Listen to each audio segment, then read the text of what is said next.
ஒரு நல்ல காரியத்தை ஸ்டார்ட் பண்றதுக்கு முன்னாடி எங்க இருந்து ஸ்டார்ட் பண்ணலாம், நம்மள பிடிச்சவங்க இருக்கிற இடத்துல இருந்து ஸ்டார்ட் பண்ணலாமா, இப்படிலாம் நிறைய விஷயம் மனசுக்கு தோணும் இல்லையா? அது மாதிரி தமிழ்நாடே நமக்கு பிடிச்ச இடம் தான், நமக்கு மனசுக்கு ரொம்ப பிடிச்ச இடம் தான். தமிழ்நாட்டில் எங்க இருந்து வேணாலும் நம்ம ஸ்டார்ட் பண்ணலாம். பட் இருந்தாலும் நம்ம வீட்டு வாசல்ல இருந்து ஸ்டார்ட் பண்றதுன்னு ஒண்ணு இருக்குல்ல.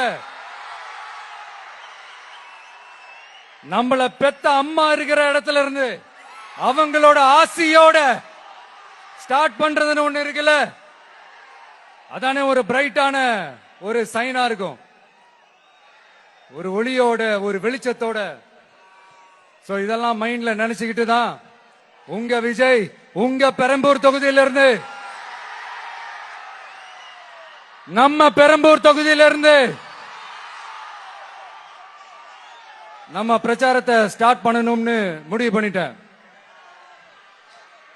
வட சென்னையில ரொம்ப மிகப்பெரிய அடையாளத்துல ஒன்னா இருக்கிற நம்ம பெரம்பூர் தொகுதியில நம்ம லூட்ஸ் அன்னை சர்ச் இருக்கிற,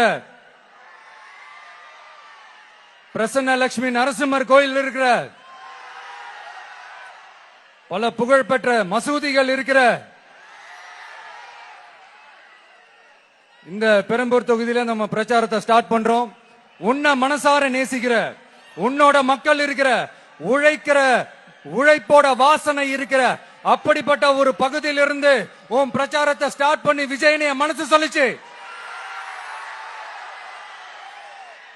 அதனாலதான் நான் இங்க இருந்து ஸ்டார்ட் பண்றேன். என் நெஞ்சில் குடியிருக்கும் பெரம்பூர் தொகுதி மக்களே,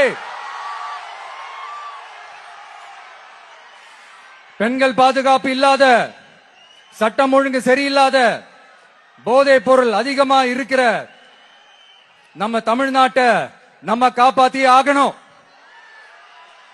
தமிழ்நாட்டை இப்படி ஒரு நிலைமைக்கு கொண்டு வந்தது யாருன்னு நான் சொல்லிதான் உங்களுக்கு தெரியணும்னு அவசியம் இல்ல. தீய சக்தி திமுக தான் காரணம்.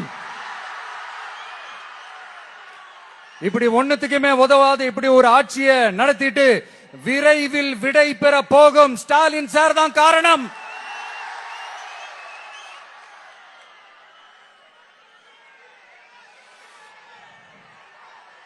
இந்த 5 வருஷத்துல என்ன நடத்தினாங்க? ஆட்சி நடத்தினாங்களா இல்ல வேற ஏதாவது நடத்தினாங்களா? ஒரு சோறு தண்ணி கூட இல்லாம இருந்திரலாம் போல, ஒரு அடிப்படை வசதிகள் கூட இல்லாம எப்படி இருக்கிறது? நம்ம பொம்பளை பிள்ளைங்களா ராத்திரில டாய்லெட் கூட போக முடியல. போயிட்டு வர கேப்ல என்ன நடந்துருமோ என்ன ஆயிடுமோ பதட்டத்தோட இருக்க வேண்டியதா இருக்கு. ஒரு பாட்டி வயசுல இருக்கிறவங்களுக்கு கூட பாதுகாப்பு இல்ல. ஒரு டீ கடையில நிம்மதியா டீ குடிக்க முடியல. போதையை போட்டு வந்து எல்லாரும் வெட்டிட்டு போயிடறானுங்க. இதெல்லாம் நாடா இல்ல காடா? இங்க கவர்மெண்ட் ஒண்ணு இருக்குதா இல்லையா? 5 வருஷம் போலீஸ் டிபார்ட்மெண்ட் கையில வச்சிருக்கிற ஸ்டாலின் சார் ஒரு அடிப்படை பாதுகாப்பை கூட கொடுக்க முடியலன்னா எதுக்கு இந்த ஆட்சி, எதுக்கு இந்த அதிகாரம்? அதனால என்னுடைய அம்மா, அக்கா, தங்கைகளே, தோழர்களே, இளைஞர்களே, நண்பர்களே, உங்களை நான் கேட்கிறேன், இந்த தீய சக்தி திமுக ஆட்சியில பாதுகாப்பு இருக்கா? இந்த தீய சக்தி திமுக ஆட்சியில குழந்தைகளுக்கு பாதுகாப்பு இருக்கா? இந்த தீய சக்தி திமுக ஆட்சியில நீங்க நிம்மதியா இருந்தீங்களா? ஸ்டாலின் சாருக்கு மக்கள்லாம் முக்கியமே கிடையாது. மக்களுக்கான அடிப்படை வசதிகள், பாதுகாப்பு, இதெல்லாம் எதை பத்தி முக்கியமே கிடையாது.